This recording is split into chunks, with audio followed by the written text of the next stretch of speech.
Hello and welcome everyone to a Smart IAS Foundation. You are watching Pre-Secure with me, Raj Gaurav. And on today, I will discuss these topics from current affairs with the help of MCQs. In topics को हम MCQs के help से current affairs के इन topics को आज के pre-secure के session में डिस्कस करेंगे. सेशन का डॉक्यूमेंट कमेंट सेक्शन में अवेलेबल रहेगा, जहां से डाउनलोड करके तुम पढ़ाई कर सकते हो.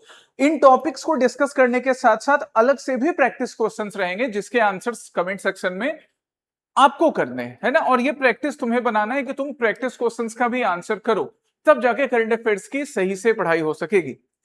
चलिए अब हम पहला टॉपिक आज का स्टार्ट करते हैं. तो देखो आज का पहला टॉपिक क्या है. आज हमने पहला टॉपिक लिया एक न्यूज के ऊपर, जो कि इंडिया में डेंगू के केसेस काफी ज्यादा जो होते हैं ना, स्पेशली हर साल मॉनसून के टाइम में, pre monsoon and post monsoon भी, मॉनसून के ड्यूरेशन में तो होता ही है, डेंगू के केसेस काफी बढ़ जाते हैं, काफी लीथल भी होता है, लोगों की डेथ तक हो जाती है और ऐसे भी परेशानी काफी होती है. तो उसके लिए अभी रिसेंटली क्यूडेंगा नाम के एक वैक्सीन को अप्रूव किया गया है. हम इसके बारे में पढ़ेंगे.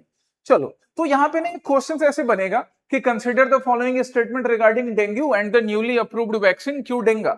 अब यहाँ पे इंस्ट्रक्शन क्या दिया है कि आपको ढूंढना क्या है, नॉट करेक्ट ढूंढना है. ये जो करेक्ट नॉट करेक्ट ढूंढना है ना, इस पर भी आपको प्रीलिम्स के क्वेश्चंस में काफी ध्यान रखना है, करेक्ट नॉट करेक्ट पर. क्योंकि यहाँ करेक्ट नॉट करेक्ट में थोड़ी सी गलती हुई तो फिर भारी मिस्टेक हो जाएगा, और वो भारी मिस्टेक का खामियाजा ये होगा तुम्हारे साथ कि तुम एक्चुअली में आंसर जान रहे होगे बट फिर भी रॉन्ग चूज करके आ जाओगे. इसलिए इस चीज पर ध्यान दीजिए. बाकी इस क्वेश्चन का आंसर करेक्ट और नॉट करेक्ट क्या होगा वो हम आगे देखेंगे. सबसे पहले क्यूडेंगा वैक्सीन के बारे में पढ़ते हैं. तो क्यूडेंगा वैक्सीन के बारे में इवन इस न्यूज़पेपर क्लिपिंग को भी ध्यान दोगे ना, तो ये जो क्यूडेंगा वैक्सीन है ना, ये किसके हेल्प से बन रहा है, तो जापान के हेल्प से. So this is actually made by a Japanese drug maker. ये सबसे बड़ा इंपॉर्टेंट पार्ट है. ये आपको अपने मेंस के आंसर्स में भी हेल्प करेगा, है ना. मेंस में भी हेल्थ रिलेटेड क्वेश्चंस आते हैं. जीएस पेपर 2, जीएस पेपर 3 में आप हेल्थ रिलेटेड क्वेश्चंस एक्सपेक्ट कर सकते हो. पूछने को जीएस पेपर 1 में भी पूछ सकता है, ठीक है. तो वहां पर भी अगर हम अपना वैल्यू एडिशन कर सकें कि हाँ अच्छा अभी अब सपोज वायरस बॉर्न डिजीज की बात हो जाती है, या suppose disease during monsoon, pre monsoon, post monsoon time की बात होती है, उस टाइम में अगर हम क्यूडेंगा वैक्सीन का एग्जांपल देते हैं तो आंसर में ना वैल्यू एडिशन होगा, और यही वैल्यू एडिशन ना हमको मेंस में अच्छा मार्क्स दिलवाता है. सो मेंस के लिए भी वैल्यू एडिशन के लिए ध्यान रखना. इंडिया जापान के रिलेशन का एक बढ़िया एग्जाम्पल भी है कि हम जापानीज अप्रूव्ड मेडिसिन को इंडिया में भी अप्रूव कर रहे हैं. अब जरा क्यूडेंगा की बात करें कि ये क्यूडेंगा मेडिसिन है क्या. तो क्यूडेंगा मेडिसिन हमको भाई ऑब्वियसली किस चीज के लिए, रोकथाम के लिए काम आएगा, डेंगू, जो कि एक टाइप का वायरल इंफेक्शन है. और किसके वजह से होता है, तो फीमेल एडीज मॉस्किटोज की वजह से होता है. फीमेल एडीज इजिप्टी मॉस्किटोज की वजह से. ये जनरल साइंस हो गया बाबू.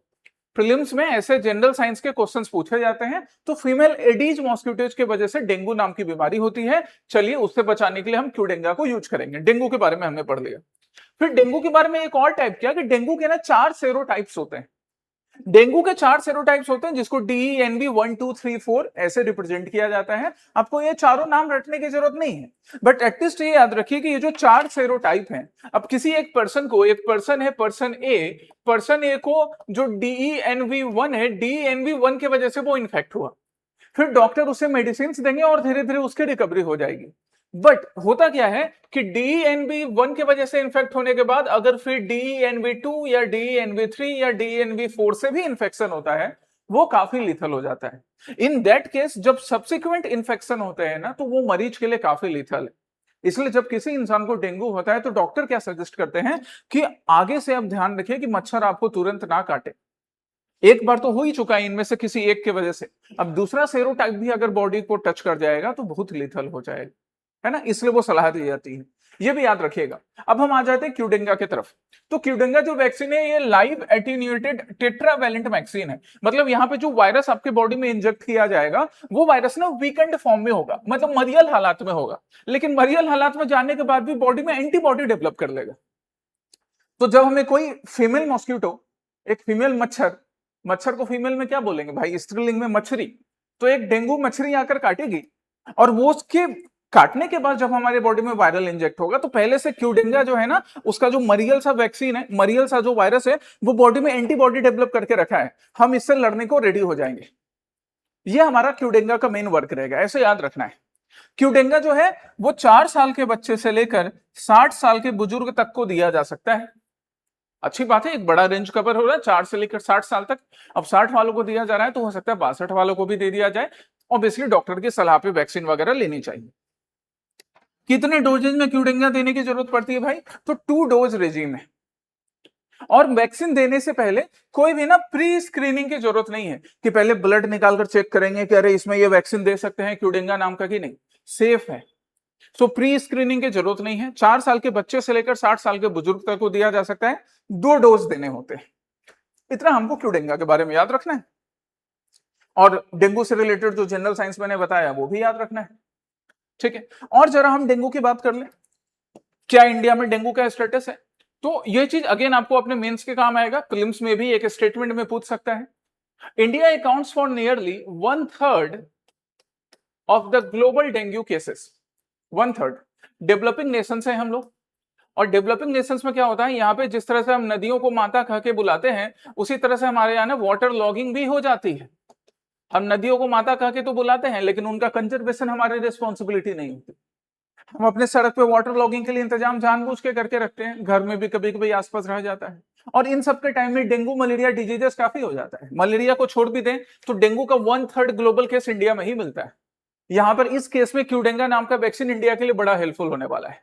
एंड एक और मेंस के लिए पॉइंट तुमको देखो मिल गया वैल्यू एडिशन, कि पिछले पास्ट 2 डिकेड में, मतलब लास्ट 20 ईयर्स में, जो हमारा लास्ट 20 ईयर्स है, लास्ट 20 ईयर्स में डेंगू के जो केसेस हैं वो 11 फोल्ड इंक्रीज हुए हैं, 11 टाइम्स इंक्रीज हुआ है। उस केस में क्यूडेंगा नाम का जो हमारा वैक्सीन है, जो 80% तक की एफिकेसी देता है, that is obviously very very helpful for us. काफी हेल्पफुल है हमारे के लिए, है ना। 80% तक की एफिकेसी दे रहा है क्यूडेंगा। और ऐसा नहीं है कि इंडिया में पहली बार यूज किया जा रहा है। Qdenga has been used in 43 countries. It has been approved in many other Asian, Latin American and European nations. So that's why Qdenga would really be helpful to control the dengue cases and the death related to dengue. Okay? चलिए, ये सब आप mains के लिए भी याद रखें, किस तरह से इंक्रीज हो रहा है केसेस। सेकंड टॉपिक हमारा किसके ऊपर है? सेकंड टॉपिक है index of core industries. Recently सरकार ने इसको पब्लिश किया है, तो इस पर यहां पर स्टेटमेंट्स बनेंगे। पहले मैं एक्सप्लेन करते जाता हूं, फिर उसके बाद तुम वापस से क्वेश्चंस में आकर, क्योंकि कमेंट सेक्शन में ये डॉक्यूमेंट रहेगा ही, तो फिर ना आप क्वेश्चन को पढ़कर देखना कि अच्छा इस एक्सप्लेनेशन से हमारा आंसर बना कि नहीं बना, है ना। अब हम लोग ऐसे करते हैं। तो किसकी बात कर रहे हैं हम? बात करें इंडेक्स ऑफ कोर इंडस्ट्रीज की। अच्छा, इंडेक्स ऑफ कोर इंडस्ट्रीज की बात कर रहे हैं। यहाँ द हिंदू ने एक बड़ा अच्छा आर्टिकल लिखा, और इस आर्टिकल में ही कुछ अच्छे पॉइंट्स हमारे मेंस के भी काम आएंगे, प्रीलिम्स के साथ साथ मेंस के, दोनों के। जैसे ये है ना, हमारे जीएस पेपर 3 में मेंस में काम आने वाला है। ठीक है, चलिए। Growth in activity in India core industrial sectors accelerated to 5% in June 2026। कि इंडिया का जो कोर इंडस्ट्रियल सेक्टर है, उस कोर इंडस्ट्रियल सेक्टर में 5% का ग्रोथ ऑब्जर्व किया गया है। ठीक है, that is a very important point for mains answer. Mains answers के लिए बड़ा इंपॉर्टेंट पॉइंट। किसके according? As per the inaugural release of new and updated series of the index of core industries। तो कौन इसको पब्लिश कर रहा है? मिनिस्ट्री ऑफ कॉमर्स कर रहा है। ये मालूम पड़ गया हमें, ministry of commerce and industry. और ministry of commerce and industry जब इसको पब्लिश कर रहा है, तो यहाँ पे देखिए एक और चीज है कि यहाँ पे ना एक एडिशनल सेक्टर यूज किया गया था इस बार कोर इंडस्ट्री में। कौन सा additional sector? Iron ore industry को।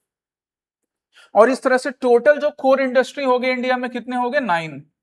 इस एक न्यूज़पेपर की क्लिपिंग से ही हमको ये मालूम पड़ गया कि इंडिया में टोटल जो कोर इंडस्ट्री है वो 9 है, जिसमें आयरन ओर को अभी रिसेंटली इंक्लूड किया गया। और ये जो कोर इंडस्ट्री है, इनमें 5% का ग्रोथ जून 2026 में ऑब्जर्व किया गया है। As per the new base year है 2022 एंड 2023। ये रिपोर्ट किसने रिलीज किया? The ministry of commerce and industry. मंत्री जी कौन है ministry of commerce and industry के? तो अब पब्लिशिंग एजेंसी कौन है वो मालूम पड़ चुका है, राइट। 40% वेट है इंडेक्स ऑफ इंडस्ट्रियल प्रोडक्शन में हमारे कोर इंडस्ट्रीज का। 9 कोर इंडस्ट्री है, जिसमें से नया एडिशन किसका हुआ है? तो नया एडिशन हुआ आयरन ओर इंडस्ट्री का। सरकार ने बोला कि हम आयरन ओर इंडस्ट्री को इस वजह से इंक्लूड कर रहे हैं because iron ores are very much important and very much required for building new industries, for setting up new industries. और कहीं पर भी आयरन ओर की काफी ज्यादा जरूरत होती है, इसलिए आयरन ओर को भी हम कोर इंडस्ट्री में यूज करेंगे। बेस ईयर पहले 2011-12 होता था, अब 2022-23 हो चुका है। Publishing agency NSO under NSO publish करने का काम कर रही है, एनएसओ पब्लिश करने का काम कर रही है ना। एनएसओ आईआईपी को पब्लिश करता है, सॉरी, एनएसओ ने आईआईपी को पब्लिश किया है। यहाँ पे पब्लिश करने का काम, ये जो हम इंडेक्स ऑफ कोर इंडस्ट्री बोल रहे हैं, इसको वही पब्लिश करती है ministry of commerce and industry. ठीक है, चलिए। और अब हम इसमें देखें, नाइन्थ सेक्टर के रूप में किसको यूज किया गया? आयरन ओर को यूज किया गया। बाकी और कौन कौन सी इंडस्ट्री है? इलेक्ट्रिसिटी जनरेशन है ना, 9 कोर इंडस्ट्री में एक कौन सी इंडस्ट्री होगी? इलेक्ट्रिसिटी जनरेशन एक इंडस्ट्री है, electricity generation. Petroleum and refinery product, ये भी एक कोर इंडस्ट्री है। और यहाँ पे जो भी तुमको दिखेगा ना, इन सबका काफी इंपॉर्टेंट रोल है इंडिया के इंडस्ट्रियल डेवलपमेंट में। Steel production, crude oil, coal production, iron ore. Steel and iron ore अलग अलग है ना, यहां पे कंफ्यूज नहीं होना है कि steel industry and iron ore industry same है। स्टील इंडस्ट्री पहले से थी, इस बार आयरन ओर को भी यूज किया गया, न्यूली एडेड सेक्टर है। टोटल 9 हो गए। फिर उसके बाद सीमेंट है, नेचुरल गैस है एंड फर्टिलाइजर्स है। तो these are the total 9 core industries which are also being counted in IIP, index of industrial production. वहां पर भी इनका बड़ा इंपॉर्टेंट रोल होता है। ओके, अब आप जाकर उस क्वेश्चन को बनाओगे जो क्वेश्चन इसके बेसिस पर दिया हुआ था। ऐसे मैं आज एक्सप्लेन कर रहा हूं और इन्हीं क्वेश्चंस को तुमको बनाना है। यहां ऊपर क्या आंसर लिखा है उस पर नहीं ध्यान देना है, गलत भी तो हो सकता है आंसर, वैसे गलत नहीं है बट फिर भी तुम उस पर नहीं ध्यान दोगे। मैं तुमसे एक्सपेक्ट कर रहा हूं कि तुम वहां जाकर फिर देखोगे कि अच्छा अभी जो मैंने एक्सप्लेनेशन सुना उससे ये क्वेश्चन कितना बन सकता है। जैसे चलो अभी ट्राई करें। पहला स्टेटमेंट क्या है? The index of core industries compiled and published by office of economic adviser under the ministry of commerce and industry. सही है भाई। The core sectors tracked under the index are foundational inputs that comprise approximately 40% of the weight in the broader index of industrial production. अच्छा, ये second statement हमने नहीं पढ़ा था, हम यहाँ सेकंड स्टेटमेंट में आ जाते हैं कि भाई कितना परसेंट इनका वेटेज रहता है इंडेक्स ऑफ इंडस्ट्रियल प्रोडक्शन में, कोर इंडस्ट्रीज का, उसको चेक करेंगे। फिर उसके बाद क्या है? Under the recently revised ICI series the base year has been updated to this and bauxite has been officially added. नहीं, बॉक्साइट को नहीं ऐड किया है। किसको ऐड किया हमने? आयरन ओर को ऐड किया है, बॉक्साइट को नहीं। ठीक है, फिर उसके बाद क्या? In the latest sectoral performance hydrocarbon sectors including crude oil and natural gas emerged as the top performers. कि भाई टॉप परफॉर्मेंस में कौन कौन से थे? हाइड्रो सेक्टर्स थे, नेचुरल गैस थे, कौन कौन से टॉप परफॉर्मेंस में इमर्ज हुए हैं, तो वो हमें देखना पड़ेगा कि कौन कौन से टॉप परफॉर्मर्स के रूप में इमर्ज हुए हैं। तो वहां पे आप देख सकते हो कि किनका किनका टॉप परफॉर्मेंस है। ठीक है, इस वाले टेबल में जो डिस्ट्रीब्यूशन है, एंड देन उसके अकॉर्डिंग हम क्वेश्चन का आंसर कर सकते हैं। चलिए, नेक्स्ट है मोल्डोवा के ऊपर। ऑनरेबल प्रेसिडेंट का मोल्डोवा विजिट। और ये विजिट ना अपने आप में बड़ा खास है, क्योंकि अभी तुम यहां आओ, इस मैप पर आओ, मोल्डोवा के मैप पर। तो मोल्डोवा जो है ना, ये एक नेशन है जो सैंडविच्ड है, बीच में दबा हुआ है। किसके? यूक्रेन के, और साथ में इधर रोमानिया के। अब यूक्रेन जो है वो न्यूज में है ही अभी, रसिया यूक्रेन कॉन्फ्लिक्ट कब से चला आ रहा है, खत्म होने का नाम वो भी नहीं ले रहा है। और यहाँ पे इंडिया के प्रेसिडेंट के विजिट से अब कई यूरोपियन नेशंस हैं, या जैसे USA, United states of America की बात करें, वो ना मोल्डोवा का जो यहाँ पर रेलेवेंस है यूक्रेन के पास, उसको चैलेंज करता है। एक्चुअली में मोल्डोवा ना रसिया के फेवर में है ना। तो रसिया के फेवर में मोल्डोवा रहने की वजह से कई यूरोपियन नेशंस और even United states of America, उनका जो रिलेशन है मोल्डोवा के साथ अच्छा नहीं है। और इंडियन प्रेसिडेंट पहली बार मोल्डोवा विजिट कर रहे हैं। मोल्डोवा विजिट कर रही है, इससे एक इंडिकेशन दिया जा रहा है कि इंडिया, यूएसए का और बाकी यूरोपियन नेशंस का प्रेशर रसिया के अगेंस्ट नहीं झेलने वाला है। तो दिस इज एन इंडिकेशन। ये ना इंटरनेशनल डिप्लोमेसी में भी बड़ा इंपॉर्टेंट है। बाकी मैप याद रखिए, इधर वेस्ट में, साउथ वेस्ट में रोमानिया हो गया, और उधर ईस्ट में, नॉर्थ ईस्ट में यूक्रेन हो गया मोल्डोवा के। ठीक है, ब्लैक सी भी यहाँ पर पास में है, मोल्डोवा के पास में पड़ेगा ब्लैक सी। मोल्डोवा में ये एक रीजन है ट्रांसनिस्ट्रिया। ये जो ट्रांसनिस्ट्रिया रीजन है ना, देखो इसको मैं डार्क करता हूं थोड़ा, ट्रांसनिस्ट्रिया को, ये वाला पार्ट।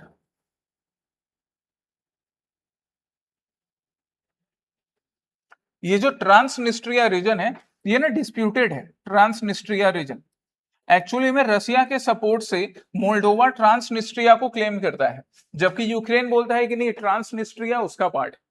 अब इंडिया की प्रेसिडेंट मोल्डोवा जा रही हैं, वहां विजिट कर रही हैं, तो ये ट्रांसनिस्ट्रिया पे रसिया का जो कंट्रोल हो सकता है, या रसिया के सपोर्ट से मोल्डोवा ट्रांसनिस्ट्रिया पे जो क्लेम कर रहा है, उसकी भी एक इनडायरेक्ट सहमति है, इनडायरेक्ट उसका कंसेंट। अब इसी पर बेस्ड ये हमारा क्वेश्चन रहेगा। पहला क्या है? Transnistria is a Russia backed unrecognised breakaway region located within the Moldova along its border with Ukraine. सही बात है, यूक्रेन के साथ बॉर्डर में ही वहां पर ट्रांसनिस्ट्रिया लोकेटेड है। पहला statement correct. The Indian technical and economic cooperation programme is a flagship capacity building platform administered by the ministry of external affairs. देखिए ये भी करेक्ट है। एक्चुअली वहां पे जब प्रेसिडेंट गई तो हमारा एक प्रोग्राम है जिसको हम ITEC प्रोग्राम बोलते हैं। ये कैपेसिटी बिल्डिंग प्रोग्राम है। यहां पर इंडिया क्या करता है, दूसरे डेवलपिंग नेशंस के साथ अपने एक्सपर्टाइज शेयर करता है। ITEC यहाँ पे इंफॉर्मेशन टेक्नोलॉजी, कंप्यूटर, इससे रिलेटेड बाकी और चीजों में भी इंडिया अपने एक्सपर्टाइज दूसरे डेवलपिंग नेशंस के साथ शेयर करेगा। कौन सी मिनिस्ट्री के अंदर है ये? मिनिस्ट्री ऑफ एक्सटर्नल अफेयर्स के अंदर, बहुत पहले से चला आ रहा है 1964 से। सो मोल्डोवा जब ऑनरेबल प्रेसिडेंट विजिट करती हैं तो मोल्डोवा के साथ भी इंडिया ये जो अपना ITEC प्रोग्राम है ना, इंडिया अपने ITEC प्रोग्राम के स्लॉट को डबल कर देता है मोल्डोवा के साथ। तो ITEC वाला पॉइंट भी सही है, उसको भी हम याद रखेंगे। नेक्स्ट क्वेश्चन पर आते हैं। नेक्स्ट क्वेश्चन हमारा किसके ऊपर है? नेक्स्ट क्वेश्चन है सबमरीन केबल सिस्टम पे। द हिंदू का बड़ा अच्छा एक आर्टिकल, सबमरीन केबल सिस्टम, जो इंडिया, मलेशिया एंड सिंगापुर को कनेक्ट कर रहा है। इंडिया, मलेशिया एंड सिंगापुर, ये ऐसे ग्राफिकल रिप्रेजेंटेशन है, बट आप आइडिया तो लगा सकते हो वर्ल्ड मैप देखकर इंडिया, मलेशिया एंड सिंगापुर को। सो सबमरीन केबल से हम इंडिया, मलेशिया एंड सिंगापुर को कनेक्ट करेंगे। अब मुझे एक बात बताओ, ये स्टेटमेंट बेस्ड क्वेश्चन है, सबमरीन केबल जो है ना वो डाटा के ट्रांसमिशन को और बढ़िया फास्ट बना देंगे। डाटा के ट्रांसमिशन को किसी भी टाइप की दिक्कत नहीं होगी। पहला स्टेटमेंट क्या? Submarine cable system can efficiently transmit information as light pulses across thousands of kilometers of ocean floor without the signal escaping the cable। सही बात है कि बिना लाइट पल्स के एस्केप किए, मतलब डाटा जो कि हम लाइट पल्स के थ्रू भेजने वाले हैं वो केबल से बाहर नहीं जाता है, तो डाटा का लॉस नहीं होगा, किसी भी टाइप का ब्रीच नहीं होगा, और लॉन्ग डिस्टेंस में हम उसको बहुत जल्दी, बहुत ही कम टाइम में भेज सकने का काम कर सकेंगे। The optical fibers within the cables operate on the principle of total internal reflection। इसको हम शॉर्ट में TIR बोलते हैं। एक्चुअली में ये जो सबमरीन केबल्स होते हैं, यहां पर ना टोटल इंटरनल रिफ्लेक्शंस के ही प्रिंसिपल्स पर लाइट ट्रेवल करने का काम करता है। ये करेक्ट है। Third, the proposed I2SEA cable system, ये जो इंडिया, सिंगापुर, मलेशिया के बीच में है, is to connect Malaysia and Singapore to support rapidly growing demand for AI training and hyperscale cloud services। This is also correct। But in दोनों में से एक ही statement directly one को एक्सप्लेन कर रहा है। दोनों करेक्ट हैं बट एक ही एक्सप्लेन कर रहा है। कौन सा वाला? 2 वाला एक्सप्लेन कर रहा है। तो हम क्या चूज करेंगे? Both 2 and 3 are correct but only one of them is explaining, है ना। ऐसे क्वेश्चंस भी प्रैक्टिस करने हैं, प्रीलिम्स में ऐसे क्वेश्चंस भी काफी आते हैं बाबू, राइट। तो ऐसे क्वेश्चंस भी प्रैक्टिस कीजिए।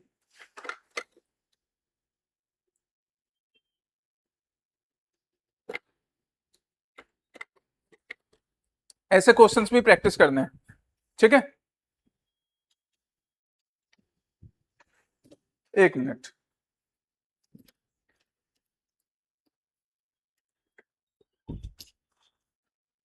सकील वो ऑफिस से किसी को भेज दीजिएगा ना।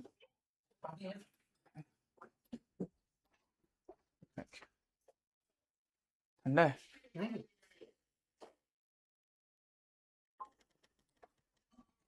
किसी को एक कॉल कर दीजिए ना, पानी ला देगा बहुत ग्लास। चलिए, तो ये हमारा था submarine system, submarine cable system का। और चलो हम इसको देखते हैं सबमरीन केबल सिस्टम के बारे में।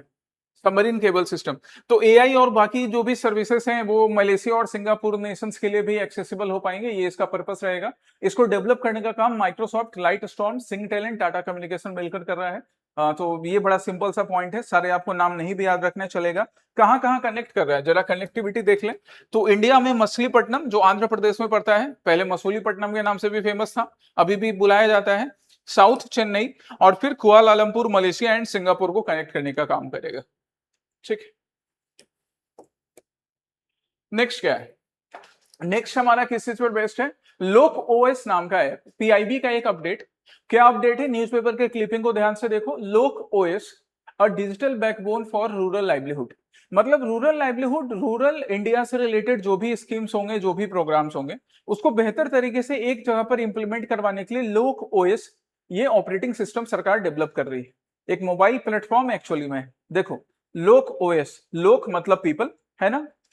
Operating system is a web and mobile platform under Deen Dayal Antyodaya योजना and national rural livelihood mission, DAY NRLM के अंदर ये लोक OS को डेवलप किया गया है। क्वेश्चन करने के लिए हम जरा इसको पढ़ लें, लोक ओएस के बारे में। सो लोक ओएस हमारा एक ऑपरेटिंग सिस्टम हो गया, ठीक है, web and mobile platform based operating system, जिसका मेन टारगेट रहेगा कि हम जितने भी सेल्फ हेल्प ग्रुप हैं, है ना, जितने भी सेल्फ हेल्प ग्रुप हैं, हम उसको एंड टू एंड डिजिटाइजेशन उसका कर सके। एंड टू एंड डिजिटाइजेशन मतलब उनसे रिलेटेड जो भी इंफॉर्मेशन है, उनको जो भी रिक्वायरमेंट्स होंगी, सारी चीजें ना डिजिटली अवेलेबल रहेंगी, जिससे रियल टाइम एनालिटिक्स पॉसिबल हो सकेगा। इस इमेज को देखिए, यहाँ जो टेक्स्ट में लिखा है वो यहाँ से समझ में आएगा। रियल टाइम एनालिटिक्स पॉसिबल होगा सारे सेल्फ हेल्प ग्रुप का, गवर्नमेंट के रूरल बेस्ड काम का।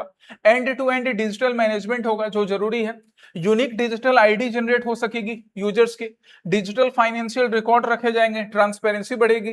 लाइवलीहुड प्रोफाइलिंग होगा। अब जब लाइवलीहुड प्रोफाइलिंग करेंगे ना, तो जिसको जिस टाइप की नीड है वो सपोर्ट मिल सकेगा। एंड रोल बेस्ड एडमिनिस्ट्रेशन गांवों में हो पाएंगे। These are major features of the लोक OS, digital feature of लोक OS, लोक ऑपरेटिंग सिस्टम, है ना। रूरल इंडिया में स्पेशली वर्क को बेहतर बनाने के लिए लोक ऑपरेटिंग सिस्टम यूज में लिया जाएगा। फाइनेंशियल स्केल देखो, the platform tracks and captures financial transaction amounting to ₹2 lakh crore per year. बढ़िया है, 2 लाख करोड़ पर ईयर का फाइनेंशियल ट्रांजेक्शन जो है वो डिजिटाइज हो जाएगा। एक बड़ी दिक्कत सरकार में लोगों को रहती है करप्शन की, कि फाइनेंशियल ट्रांजैक्शन तो होता है, पैसा तो होता है, बट उसका ना सही यूज नहीं हो पाता है।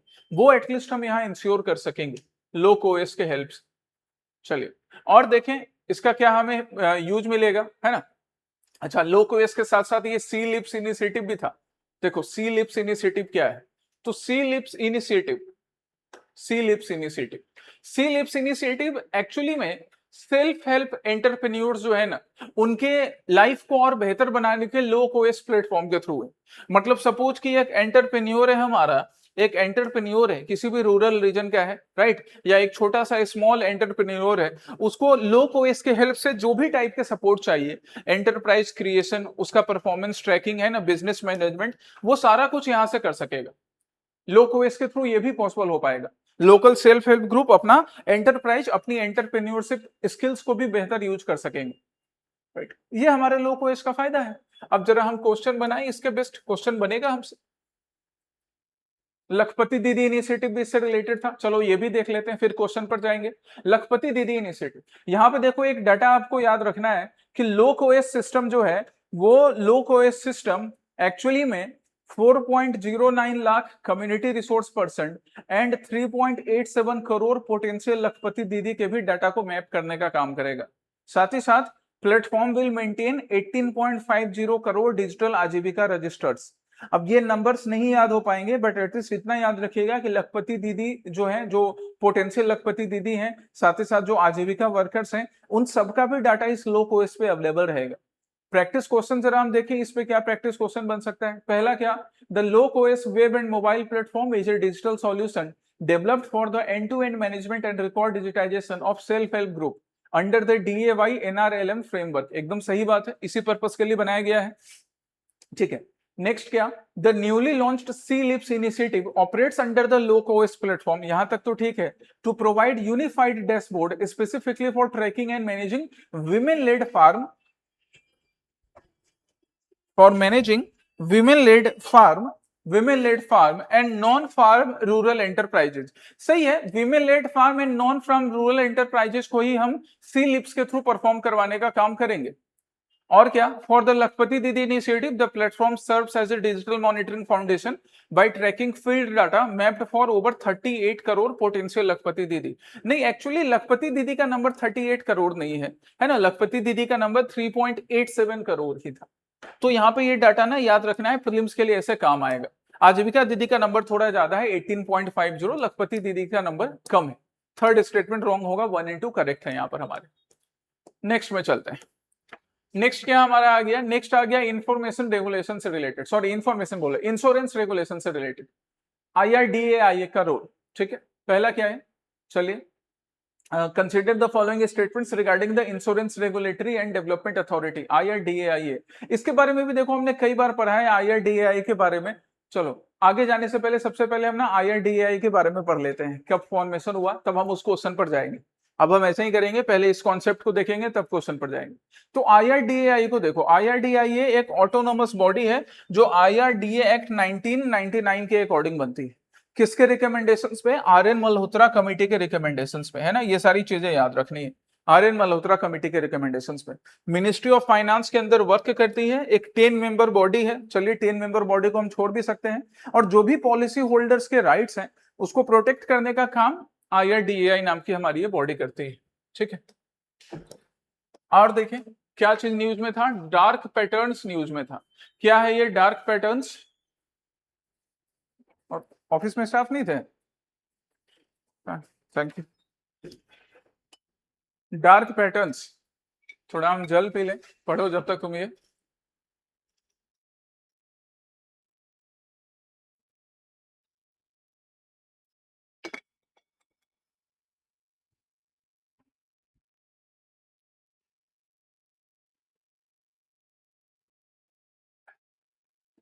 हाँ चलिए, तो डार्क पैटर्न्स क्या है? बड़ा सिंपल है। डार्क पैटर्न्स, जैसे आप इस इमेज को देखो यहाँ पे, डार्क पैटर्न्स। हम लोग कई बार कई ऐसे वेबसाइट्स एक्सेस करते हैं, और जब वेबसाइट एक्सेस करते हैं तो वहां पे हमें कुछ ऐसी चीजें मिलती हैं जो हमें लर करती हैं, जैसे कि 50% ऑफ है ये ऑफर, इस पे हमने क्लिक किया, और क्लिक करने के बाद हमारे कई पर्सनल डाटा वो लोग सेव करने का काम कर लेते हैं। सब्सक्राइब कर लो, आपको ये चीज फ्री मिल जाएगा, वगैरह वगैरह। डिफरेंट अकाउंट्स को साइन अप करना, इवन उसकी जरूरत है भी नहीं। तो इन्हीं को सॉरी, इन्हीं को हम किस रूप में बुलाते हैं गाइस? डार्क पैटर्न्स के नाम से बुलाते हैं। अब इंश्योरेंस के सेक्टर में डार्क पैटर्न्स क्या है? फोर्स डाटा शेयरिंग, कि जबरदस्ती यूजर्स का जो इंपॉर्टेंट डाटा है उसको शेयर करवाने के लिए यूजर पे प्रेशर डालना। सब्सक्रिप्शन ट्रैप्स, है ना। कॉम्प्लेक्स यूआई क्या करता है, आपको पॉलिसी कैंसिलेशन करने ही नहीं देता है। मतलब सपोज हमने किसी भी एक इंश्योरेंस की पॉलिसी ली, चाहे वो लाइफ इंश्योरेंस है या मेडिकल इंश्योरेंस है या हमारा व्हीकल इंश्योरेंस है, यूआई इतना कॉम्प्लेक्स रहता है, यूआई मतलब जो एप्लीकेशन हम यूज कर रहे हैं या वेबसाइट यूज कर रहे हैं, कि वहां से ना हम सब्सक्रिप्शन कैंसिल ही नहीं कर सकते हैं। फिर वहां से मार्केटिंग के कॉल्स आते हैं, हिडन चार्जेस पे करने पड़ते हैं। तो these are the dark patterns in the insurance sectors. ये सब ना इंश्योरेंस सेक्टर का डार्क पैटर्न है, और इसको डील करने की रिस्पॉन्सिबिलिटी फिर किस पे हो जाती है? IRDAI नाम की बॉडी पर हो जाती है, ठीक है। तो अब जो प्रपोज रिफॉर्म्स है, वो प्रपोज रिफॉर्म्स क्या है? थर्ड पार्टी सर्वेलेंस किया जाएगा। ये टॉपिक तुम्हारे मेंस में भी काम आएगा, बड़ा अच्छा है, देखो इसको। थर्ड पार्टी सर्वेलियंस, कैसे थर्ड पार्टी सर्वेलियंस? तो एक्टिव 9 मंथ मॉनिटरिंग करनी होगी by the institute of public auditors to identify non compliant entities. मतलब जो भी एंटिटीज हैं, ऐसे जो भी एंटिटीज जो कि आपको इंश्योरेंस प्रोवाइड करने का काम कर रहे हैं, उनकी मॉनिटरिंग की जाएगी, थर्ड पार्टी सर्वेलियंस किया जाएगा, ठीक है। और क्या अपकमिंग कंसल्टेशन पेपर क्या है? IRDAI ये रिलीज करेगा, अभी नहीं किया है, रिलीज करेगा। Improving overall transparency of different entities, tweaking the existing commission based distribution model. कि जो डिस्ट्रीब्यूशन मॉडल होता है कमीशन बेस्ड, कई ऐसे वेबसाइट होते हैं ना, जैसे एक पॉपुलर नेम है जहां से आप इंश्योरेंस परचेस कर सकते हो, क्या नाम है, कॉल आते होंगे वहां से, अभी याद नहीं आ रहा है, तुम लोग ने नाम सुना होगा। एक प्लेटफॉर्म ही है जहां पे आप डिफरेंट इंश्योरेंस सर्विसेज को एक्सेस कर सकते हो, बट थोड़ा सा कमीशन चार्ज देना पड़ता है। तो ये कमीशन बेस्ड जो मॉडल है, इन सबको कंट्रोल किया जाएगा, राइट। आरबीआई ने भी कुछ फ्रेमवर्क इंट्रोड्यूस किए हैं, जैसे कमीशन बेस्ड मॉडल, या फिर जो जो भी इंश्योरेंस वाले वर्क होते हैं जिसमें एक्चुअली हिडन चार्जेस होते हैं, मिसलीडिंग क्लेम्स होते हैं, उसको कंट्रोल करना। ये एक्चुअली में इंडिया में अभी बहुत बड़ी नीड है, क्योंकि लोग अपने मेहनत की कमाई का अच्छा खासा हिस्सा ना लाइफ इंश्योरेंस के लिए या हेल्थ इंश्योरेंस के लिए या व्हीकल इंश्योरेंस के लिए खर्च करते हैं। और वहां पे ना लंबा डॉक्यूमेंट होता है, हम परचेज करने के टाइम में हमारी भी हड़बड़ी होती है यूजर की, हम साइन तो कर देते हैं या एक्सेप्ट तो कर देते हैं, अप्रूव तो कर देते हैं, बट हम वो डॉक्यूमेंट नहीं पढ़ते हैं, और वहीं पर लूपहोल होता है जिससे हमारा पैसा भी चला जाता है और रिटर्न में कुछ नहीं मिलता है। ऐसा खुद मेरे साथ भी हो चुका है, शिकार हो चुका हूं मैं इसका। तो बाकियों के साथ होता है, हेल्थ इंश्योरेंस में ऐसा हुआ, क्या मेरे साथ हो चुका है। हेल्थ इंश्योरेंस में पैसा पे किया और उसके बाद फिर उसका फायदा भी नहीं मिला, ऐसे बहुत सारे फ्रॉड है, और बड़ी कंपनी थी, नाम नहीं लूंगा मैं। तो there are many such cases, है ना, कई लोग इससे परेशान है। चलिए, लिंग्विस्टिक फ्रेमवर्क इंडिया का बेहतर बनाने के लिए क्या? तो ऑनरेबल मिनिस्टर ने किया, होम मिनिस्टर ने, he inaugurates India's first immersive language museum Shabd Lok इन कोलकाता। बढ़िया नाम है, शब्द लोक। बंगाल में यूज भी होता है ना, भद्रलोक ऐसे करके। तो शब्द लोक इन कोलकाता इंडिया का पहला लैंग्वेज म्यूजियम है। पढ़ते हैं इसके बारे में, फिर क्वेश्चन पर जाएंगे। इंडिया का पहला लैंग्वेज म्यूजियम, जैसे ये देखिए कितना बढ़िया है, इसको अरेंज किया गया है। लिंग्विस्टिक लैंडस्केप इंडिया का, उसको सेलिब्रेट किया जाएगा, शब्द लोक कोलकाता, ठीक है। पढ़ते हैं फिर क्वेश्चन के आंसर पर जाएंगे, वो हमारा बाद का काम है। शब्दलोक म्यूजियम ऑफ वर्ड है ना, कहां पर? तो नेशनल लाइब्रेरी कोलकाता में इसको इनॉग्रेट किया गया। नोडल एजेंसी कौन है? मिनिस्ट्री ऑफ कल्चर होगी। वैसे मिनिस्ट्री ऑफ कल्चर है नोडल एजेंसी, पर इनॉग्रेट करने का काम यूनियन होम मिनिस्टर कर रहे हैं। ठीक है जी, कोई बात नहीं। इसका मेन ऑब्जेक्टिव क्या है? ऑब्जेक्टिव है to celebrate, to preserve, to promote, है ना, India's linguistic and literary heritage. अब इतनी ज्यादा लिंग्विस्टिक डाइवर्सिटी है, तो उस डाइवर्सिटी का फायदा भी तो इंडिया में कुछ है, उसी चीज को प्रोमोट करना, राइट और क्या की फीचर्स? 380 लैंग्वेजेस हैं, 380 इंडियन लैंग्वेजेस। तो ये जो रिटेन एंड ओरल ट्रेडिशन में जो 380 लैंग्वेजेस है ना, इनसे रिलेटेड लिटरेचर को, इनसे रिलेटेड डिफरेंट कंपोजिशन को शोकेस करने का काम किया जाएगा। टेक्नोलॉजी डिलीवर एग्जीबिशन होगा, बढ़िया है, टेक्नोलॉजी का यूज करके हम लिटरेरी रिसोर्सेज को और बढ़िया दिखा सकते हैं। यही शब्द लोक का पर्पस होगा। जैसे तुम देखो ना, इसी इमेज को देखो, कितना बढ़िया टेक्नोलॉजी के थ्रू, और ये इसके चारों तरफ जो रिंग लगा है, हो सकता है ये मूव करता होगा, वीडियो तो हमारे पास नहीं है, तो उससे इंडिया की जो लिंग्विस्टिक डाइवर्सिटी है, जैसे कुछ नाम मुझे दिख रहे हैं, ऊपर देखो अखोमिया लिखा है ना, ये स्क्रिप्ट शायद तेलुगु है, संस्कृत लिखा है, पंजाबी है, मराठी है, मैथिली है ना, संस्कृतम फिर से लिखा है, तो बढ़िया से हम इसको डिस्प्ले कर सकेंगे। नेशनल लाइब्रेरी ऑफ इंडिया जहां पर इसको इनोग्रेट किया गया है, उसके बारे में अगर बात करें तो ये इंडिया की लार्जेस्ट लाइब्रेरी है ना, by volume and public report. कहां पर है? बेलवेद्रे एस्टेट, अलीपुर, कोलकाता में है। Nodal ministry ministry of culture है इसके लिए। और इसका जो इनोग्रेशन हुआ है ना, ये कलकत्ता पब्लिक लाइब्रेरी 1836 में बना था, और इंपीरियल लाइब्रेरी 1902 में, इन दोनों को मर्ज करके। इंपीरियल लाइब्रेरी का फाउंडेशन तो कर्जन नहीं किया था, बड़ा कमीना टाइप का इंसान था कर्जन, बंगाल का पार्टीशन भी करने वाला। ठीक है, नेक्स्ट टॉपिक पर हम चलते हैं, साबंग पोर्ट के ऊपर। चलिए, ये मैप बेस्ड फिर से क्वेश्चन आ गया। अभी भी एक मैप बेस्ड क्वेश्चन मैंने किया था, जहां पर हम देख रहे थे मोल्डोवा के बारे में, जहां पर हमारे इंडियन प्रेसिडेंट की पहली विजिट हुई है। ठीक है, साबंग पोर्ट के बारे में। साबंग पोर्ट कहां पर है? Sabang port Indonesia, India Sabang port deal with Indonesia. तो जब यहाँ पर India Sabang port deal with Indonesia लिखा है, इसका मतलब ये हमारे एक्ट ईस्ट पॉलिसी का पार्ट होगा, एक्ट ईस्ट पॉलिसी का। चलिए, ये देखिए साबंग पोर्ट, इंडोनेशिया के साथ हम इस साबंग पोर्ट को इंश्योर कर रहे हैं, तो ये हमारे एक्ट ईस्ट पॉलिसी का पार्ट है। आप इसको आईआर के आंसर्स में, मेंस में यूज कर सकते हो। और चाइना का जो ग्रोइंग इन्फ्लुएंस है इंडियन ओशन में, उसको कंट्रोल करने के काम आएगा साबंग पोर्ट। चलिए, क्वेश्चन पर आते हैं। It is located on the Weh Island at the northern tip of Sumatra, strategically positioned near the Strait of Malacca. Strait of Malacca के एकदम क्लोज है, सदर्न टिप में प्लेस्ड है साबंग पोर्ट। इसके लिए हमको थोड़ा और देखना पड़ेगा कहां पर इसका प्लेसमेंट है। हाँ, वे आइलैंड पे लोकेटेड है, northern tip of Sumatra, correct हो गया है ना। ठीक, और देखें, it is situated in close proximity to India's upcoming international transshipment terminal at Great Nicobar Island. ये तो पहले भी न्यूज में रहा है, जहां पर हम बना रहे हैं, और सिंस इंडोनेशिया की बात कर रहे हैं, तो ग्रेट निकोबार आइलैंड और इसके पास क्लोजनेस तो रहेगा ही, correct. Third, the strategic maritime connectivity involving this port is primarily expected to strengthen India's lookist policy. Obviously lookist policy को strengthen करेगा, तो साबंग पोर्ट से हमारे lookist policy और बेहतर हो सकेगी। तीनों स्टेटमेंट करेक्ट थे। बाकी यहाँ पे साबंग पोर्ट के बेसिक डिटेल्स है, जिसको एक बार तुम्हें पढ़ना है कि क्या क्या साबंग पोर्ट से हमें फायदा होने वाला है।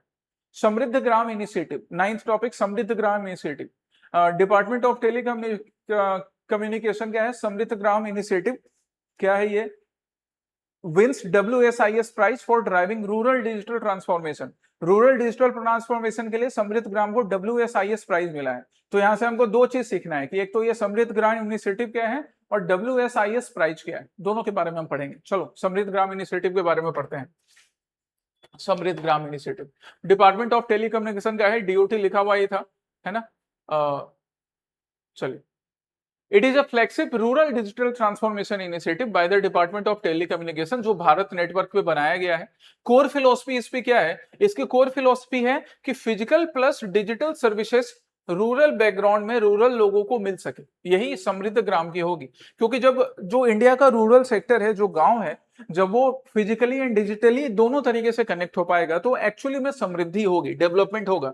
दैट्स वाई नाम रखा गया समृद्ध ग्राम इनिशिएटिव, है ना।